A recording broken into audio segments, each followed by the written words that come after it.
하나님께서 기뻐하시는 나의 자랑거리는 이라는 제목입니다. 예레미야 9장 1절을 한번 우리 보십시다.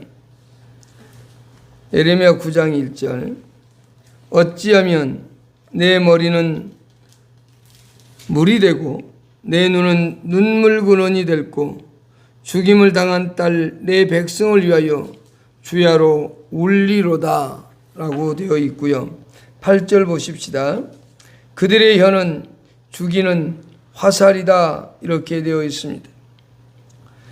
당시에 얼마나 예레미야가 자기 민족이 타락하고 힘들고 하나님을 배반하며 사는가에 대하여 잘 보여주고 있는 구절이 바로 9장 1절 말씀입니다. 다른 예레미야서에 보면 더 많은 구절들이 있지만 이 한 구절만 봐도 당시 얼마나 나라가 고통스러웠는가를 볼 수 있습니다.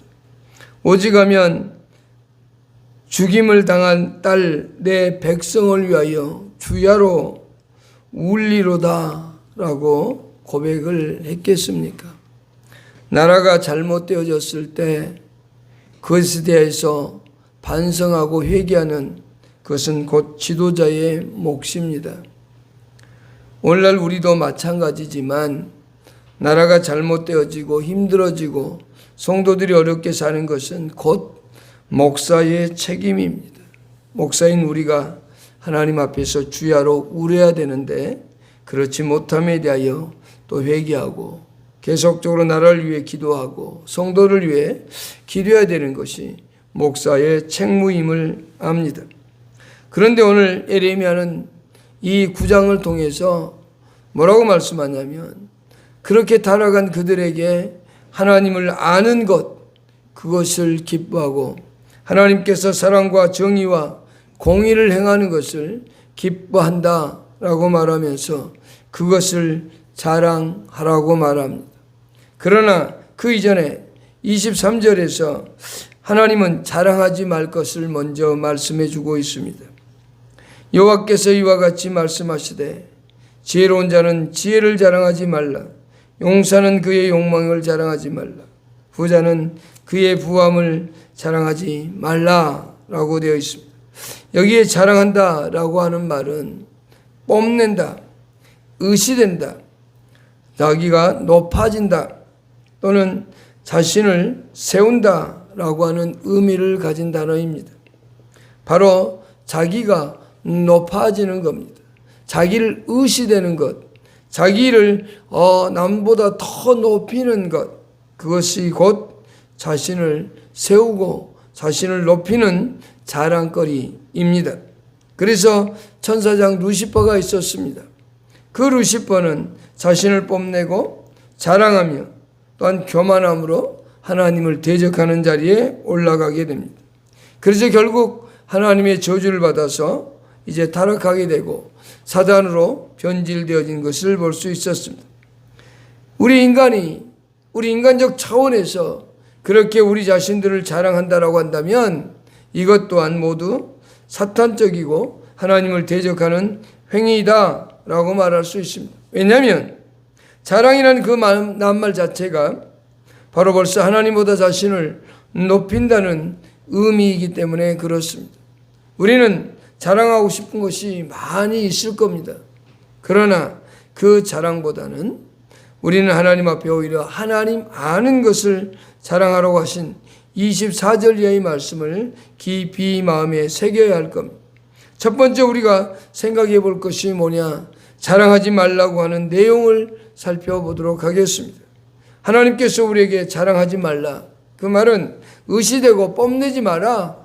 내 자신을 높이지 말라. 그렇게 말하고 있는 것과 똑같습니다. 첫 번째, 지혜를 자랑하지 말라고 말합니다. 지혜로운 자는 그 지혜를 자랑하지 말라. 23절 초반부에 나옵니다. 지혜를 자랑하지 말라고 경고하심은 하나님께서 보실 때 아주 어리석은 것이기 때문에 자랑하지 말라고 얘기합니다. 우리는 실컷 자랑을 하고 우리 자신을 높이는 것 같지만 결국 하나님이 보실 땐 그것은 어리석은 것이다 라고 성경은 말합니다. 고린도전서 3장 19절에 이 세상 지혜는 하나님께 어리석은 것이니 라고 되어 있습니다. 기록된 바 지혜 있는 자들로 하여금 자기 꾀에 빠지게 하시느니라 하였고 라고까지 되어 있습니다. 자기가 아무리 지혜롭다고 떠들고 자신이 높다고 하면 하나님이 그 사람에게 자기의 꾀에 빠지게 한다라고 말합니다. 그러면서 하나님 우리에게 자랑하지 말라고 얘기하죠. 왜 그렇게 자랑하지 말라고 할까요? 이 지혜로는 우리는 구원에 이룰 수 없습니다. 지혜는 오직 하나님께 속한 것입니다. 하나님의 지혜만이 인간을 죄악 가운데서 구원할 수 있는 방법이기도 합니다. 하나님께서는 지혜 있는 자들의 지혜를 멸하고 총명한 자들의 총명을 폐하시겠다고 성경을 통해서 말씀하셨습니다. 즉 하나님께서는 이 세상의 지혜를 미련한 것이라고 하고 있는 겁니다. 고린도전서 1장 18절 이하에서부터 21절까지 말씀을 읽어보겠습니다. 십자가의 도가 멸망하는 자들에게는 미련한 것이요 구원을 믿는 우리에게는 하나님의 능력이다 라고 되어 있습니다. 기록된 바 내가 지혜 있는 자들의 지혜를 멸하고 총명한 자들의 총명을 폐하리라 이사야 29장 14절을 인용하고 있는 겁니다. 20절에서 지혜 있는 자가 어디 있느냐, 선비가 어디 있느냐, 이 세대의 변론가가 어디 있느냐, 하나님께서 이 세상의 지혜를 미련하게 하신 것이 아니냐. 하나님의 지혜에 있어서는 이 세상이 자기의 지혜로 하나님을 알지 못하므로 하나님께서 전도에 미련한 것으로 믿는 자들을 구원하시기를 기뻐하셨다라고 말입니다. 인간이 아무리 지혜 있다 해도 하나님께 속한 지혜와는 비교할 수 없는 겁니다. 우리 인간이 아무리 지혜롭다고 한들 하나님하고 비교조차가 안 됩니다. 하나님께서는 미련하게 보이는 전도라고 하는 걸 통해서 사람들을 구원하고자 합니다. 그러나 우리 인간은 자기가 지혜롭다고 모든 걸 다 행할 수 있는 것처럼 착각하고 살아가지만 그러나 하나님 앞에서는 정말 어리석고 보잘것없는 것이다 라고 할 수 있습니다. 욥기 37장 23절로 24절에서 하나님은 이렇게 말씀합니다. 전능자를 우리가 찾을 수 없나니 그는 권능이 지극히 크사 정의나 무한한 공의를 굽히지 아니하심이라. 그러므로 사람들은 그를 경외하고 그는 스스로 지혜롭다는 모든 자를 무시하느니라. 하나님은 자기 스스로 지혜롭다고 하는 사람들을 무시한다라고 얘기하죠. 성경에 스스로 지혜롭게 여김으로 교만했던 여로보암을 볼 수 있습니다. 열왕기상 12장에 보면 자기 스스로 교만하여 하나님처럼 되어가고 보통의 사람들을 제사장 세우고 자기 마음대로 제사하고 그러는 왕의 모습을 봅니다. 그는 교만을 하늘까지 찌르는 그런 교만을 가졌던 겁니다. 그러면서 죄악을 쌓아갔던 여로보암을 볼 수 있습니다. 우리 인간은 아무리 지혜롭다고 한들 전혀 지혜롭지 않음을 잊어서는 안 됩니다. 두 번째, 용사는 그 용맹을 자랑하지 말라고 말합니다. 인간이 용맹하다 해도 그 용맹함으로 궁극적인 승리는 거둘 수 없다라는 것입니다. 우리 인간이 아무리 강한 사람이다 할지라도 결과적으로 이길 수 없는 한 가지가 있습니다. 때로는 세상이라는 무대 속에서 용맹한 사람이 여러 나라를 정복하고 또 그 나라를 지배하면서 영웅이 되는 수가 있을 수 있습니다. 그러나 아무리 그래도 그 사람이 절대 이기지 못하는 한 가지가 있습니다. 그것은 뭐냐면 사망의 권세입니다. 사망의 권세는 절대로 용맹함 가지고 이길 수 없습니다. 우리 인생은 그 사망을 이기는 사람은 단 한 사람도 없습니다. 우리 인생은 오직 하나님만 의지하고 오직 예수 그리스도 안에서 살아갈 때만 이 사망의 권세로부터 자유할 수 있습니다. 이스라엘 백성들이 하나님을 경외하고 순종하고 복종하고 경외하면서 전쟁에 나아갈 때는 언제나 승리였습니다. 그러나 하나님을 배반하고 하나님의 뜻에 불순종하며 살아갈 때 그들은 무조건적으로 전쟁에 패할 수밖에 없었습니다. 여호수아가 여리고성을 무너뜨리고 아이성을 정복할 때 그들은 그 작은 성 아주 무시를 했지요. 그 작은 성 정도는 그냥 우리가 간단하게 이길 걸로 생각했습니다. 그러나 이기지 못했습니다. 기돈의 300용사 가지고 전쟁에 승리한 걸 볼 수 있습니다. 또한 다윗과 골리앗의 전쟁을 보십시오. 골리앗은 거대한 성인이었습니다. 그리고 군사였습니다. 그런 그를 아주 어린 소년이 하나님의 이름으로 나아가 승리한 것을 볼 수 있습니다. 성경 곳곳에서 하나님을 경외하는 사람들이 용맹한 자들을 물리친 것을 우리는 수없이 많이 볼 수 있었습니다. 왜 우리는 그런 전쟁 가운데 하나님을 경외하며 살아야 되는가? 우리는 왜 용맹함을 자랑하지 말고 살아야 되는가? 그것은 우리의 인생은 한낱 왔다 가는 나그네이기 때문입니다. 아무리 강한 장수라 할지라도 그도 한낱 인생이요 한낱 나그네에 불과한 겁니다. 아무리 강한 자도 한낱 인생임을 잊어서는 안 됩니다.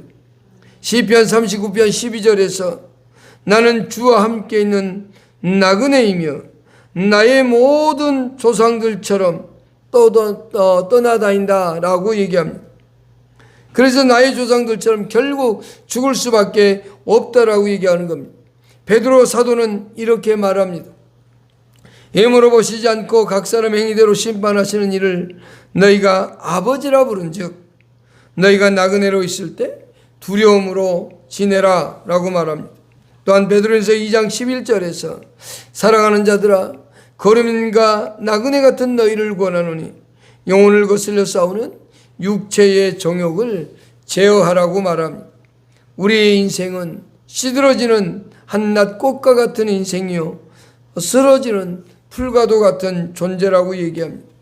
욥기 14장 2절에 그는 꽃과 같이 자라며 시들며 자라나서 시들며 그들과 같이 지나가며 머물지 아니하느니라 라고 되어 있고 시편 103편 15절에 인생은 그날의 풀과 같으며 그 영화가 들의 꽃과 같도다 라고 말합니다. 잠시 왔다가 분명히 가야 하는 우리의 인생을 자랑한다는 것은 정말 어리석은 자의 모습입니다. 하나님께서 우리를 설령 강한 자로 만들었다고 한다면 그 하나님을 경외하고 섬기며 살아야 되는 게 우리의 인생입니다.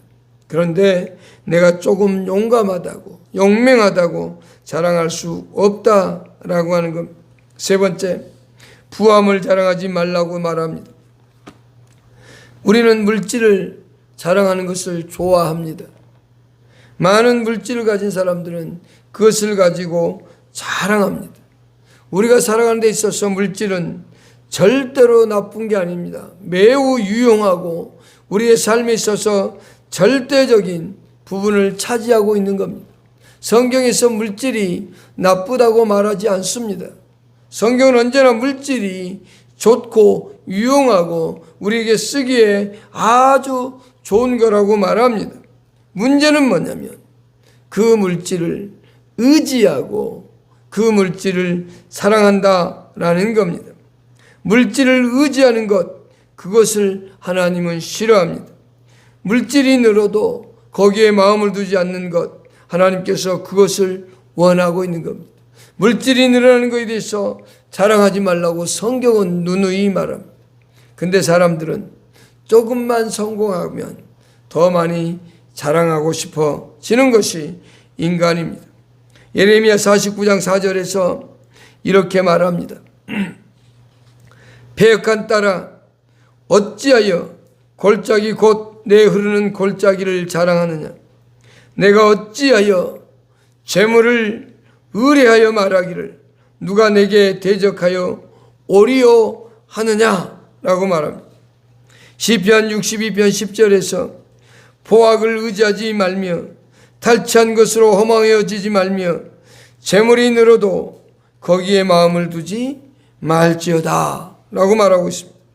또한 시편 49편 6절로 10절에서 자기 재물을 의지하고 부유함을 자랑하는 자는 아무도 자기 형제를 구원하지 못하며 라고 말하면서 10절에서 그들의 재물은 나라가 남에게 남겨두고 떠나는 것을 보게 되리라 라고 말합니다.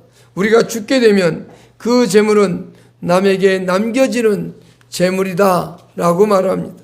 그러므로 재물을 의지하지 말 것을 요구하고 있습니다. 그래서 자랑하지 말라고 하는 겁니다. 하나님은 성경을 통해서 우리에게 롯의 아내를 기억하라고 말씀하셨습니다. 누가복음 17장 32절에서 말씀하셨고, 또한 영생을 재물과 바꾼 청년에 대해서도 우리는 잘 알고 있습니다. 우리가 추구하며 살아야 하는 것은 언제나 하나님을 경외하고 하나님 말씀을 따라 살고자 하는 것, 하나님의 영광된 삶을 추구하며 사는 것, 그것이 곧 우리에게 주어진 의무인 겁니다. 우리는 하나님께 주신 그 물질을 사랑하는 것이 아니라 유용하게 쓸 수 있는 사람이 되어야 됩니다. 물질을 지배하고 다스릴 줄 아는 사람이 되어야지 그 물질이 나의 힘이요 라고 말한다면 안 됩니다. 제가 아는 어떤 분이 자주 그런 말씀을 하십니다. 돈이 힘이요 라고 말이죠. 다윗은 여호와는 나의 힘이시오 라고 말합니다. 우리는 돈이 나의 힘이 되는 것이 아니라 하나님이 나의 힘이 되어짐을 잊어서는 안 됩니다. 욥은 이렇게 고백했습니다. 만일 내가 소망을 금에다 두고 순금에게 너는 내 의뢰하는 바라 하였다면, 만일 재물의 풍부함과 선을 얻은 것이 많음으로 인하여 기뻐하였다면 이라고 말합니다. 그는 기뻐하지 않았다는 겁니다. 엄청난 부자였습니다. 그러나 그는 순금에 소망을 두지 않았고 많은 재물의 풍부함에 기뻐하지 않았다는 겁니다. 하나님을 아는 것, 하나님을 경외하는 것을 기뻐하며 살았다라고 하는 것입니다. 두 번째입니다. 24절 말씀입니다. 다 같이 한번 읽어보십시다. 시작. 자랑하는 자는 이것으로 자랑할지니 곧 명철하여 사랑과 정의와 공의를 땅에 행하는 자인 줄 깨닫는 것이라. 나는 이 일을 기뻐하노라. 여호와의 말씀이니라. 이제 우리가 추구해야 되는 겁니다. 하나님께서 기뻐하시는 자랑거리, 그것은 하나님을 아는 것이라고 말합니다. 자랑하는 자는 이것으로 자랑할지니 라고 말하면서 성도가 자랑해야 되는 것, 그것을 말씀해 주고 있습니다. 첫 번째 성도의 자랑거리는 뭐냐? 하나님을 아는 것입니다. 안다라고 하는 이 표현이 있습니다. 단지 객관적 지식을 습득하는 정도의 차원을 얘기하는 게 아닙니다. 여기서 안다는 것은 부부가 결혼이라는 제도를 통해서 서로의 모습을, 그리고 서로의 모든 것을 깊이 체험을 통해 알아가는 그와 같은 전인적인 차원의 알을 얘기하고 있는 겁니다. 따라서 하나님을 안다는 것은 하나님에 대한 지식을 조금 내가 습득했거나 내가 어떤 교육을 통해서 하나님을 알았다는 그 지식을 얻었음을 말하고 있는 게 아닙니다. 하나님과 친밀한 교제 속에서, 하나님과 친밀함 속에서 하나님을 경험하고 하나님과 깊은 교제를 나누며 살아가는 겁니다. 진정 하나님을 사랑한다면 우리는 이렇게 살아야 됩니다. 하나님을 안다는 사람은, 그리고 하나님을 사랑한다고 하는 사람은 하나님의 계명을 지키며 살아가는 겁니다. 너희가 나를 사랑하면 나의 계명을 지키리라고 예수님께서 요한복음 14장 15절에서 말씀했고, 또한 14장 23절에서도 그와 같은 말씀을 했습니다. 우리가 하나님을 사랑하고 하나님을 안다면 가장 기본이 되는 게 뭐냐면 하나님을 경외하는 겁니다. 잠언 1장 7절에서 여호와를 경외하는 것이 지식의 근본이거늘 미련한 자는 지혜와 교훈을 멸시한다라고 되어 있습니다. 또한 예수님께서 요한복음 17장 3절에서 영생은 곧 유일하신 참 하나님과 그가 보내신 자 예수 그리스도를 아는 것이라고 말합니다. 우리는 하나님과 친밀한 교제를 하고 그 하나님을 알아간다는 것, 그것은 곧 하나님과 깊은 교제의 삶을 말하고 그가 하나님께서 우리에게 명령하신 그 명령대로 살아가는 겁니다. 그래서 성경은 우리에게 늘 하나님을 자랑할 것을 말씀하고 있습니다. 예레미야 4장 2절에서 이렇게 말합니다. 진실과 정의와 공의로 여호와의 삶을 두고 맹세하면 나라들이 나로 말미암아 스스로 복을 빌며 나로 말미암아 자랑하리라 라고 되어 있습니다. 이 시편 44편 8절에 우리가 종일 하나님을 자랑하였나이다. 우리는 하나님의 이름에 영원히 감사하리로다 라고 되어 있고 시편 34편 2절에 내 영혼이 여호와를 자랑하리니 라고 되어 있습니다. 우리는 하나님 아는 것, 그것을 많은 사람들에게 자랑하고 또 자랑하는 겁니다. 나에게 있는 어떤 물질, 부와 지혜를 자랑하는 게 아니라 용감함을 자랑하는 것이 아니라 하나님께서 나를 향한 구원의 은혜를 주신 것, 나의 하나님인 것, 그것을 자랑하는 겁니다. 두 번째, 하나님께서 행하신 일을 깨닫는 겁니다. 24절에서 나를 아는 것과 나 여호와는 사랑과 정의와 공의를 땅에 행하는 자인 줄 깨닫는 것이라 라고 되어 있습니다. 하나님께서 사랑과 정의와 공의를 땅에 행하시는 분임을 우리는 깨닫고 사는 겁니다. 당시 유대인들은 종교적으로 참 열심히 있었습니다. 그들은 정말 열심히 있었습니다. 그러나 그들의 삶은 전혀 하나님을 아는 자도 아니고 하나님께서 행하는 뜻을 깨닫는 사람들도 아니었습니다. 오히려 그들은 더 많은 죄악을 행하며 살았음을 예레미야 7장 4절 이하에서 볼 수 있습니다. 너희는 이것이 여호와의 성전이라 하는 거짓말을 믿지 말라. 너희가 만일 길과 행위를 참으로 바르게 하여 이웃들 사이에 정의를 행하며 이방인과 고아와 가부를 압제하지 아니하며 무지한 자의 피를 이곳에서 흘리지 아니하며 다른 신들 뒤를 따라 화를 자초하지 아니하며 내가 너희를 이곳에 살게 하리니 곧 너희 조상에게 영원 무궁토록 준 땅이니라 라고 되어 있습니다. 그들은 많은 불법을 행하고 살았습니다. 가난한 자, 고아들, 그리고 과부들을 핍박하고 피 흘리게 했던 그들의 모습입니다. 하나님이 원하는 바는 정반대로 살았던 그들의 삶의 모습을 우리에게 말씀해 주고 있습니다. 하나님께서는 우리에게 말씀합니다.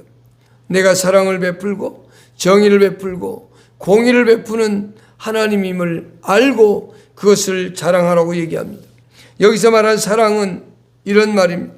개역성경은 이레라는 말로 번역을 했습니다.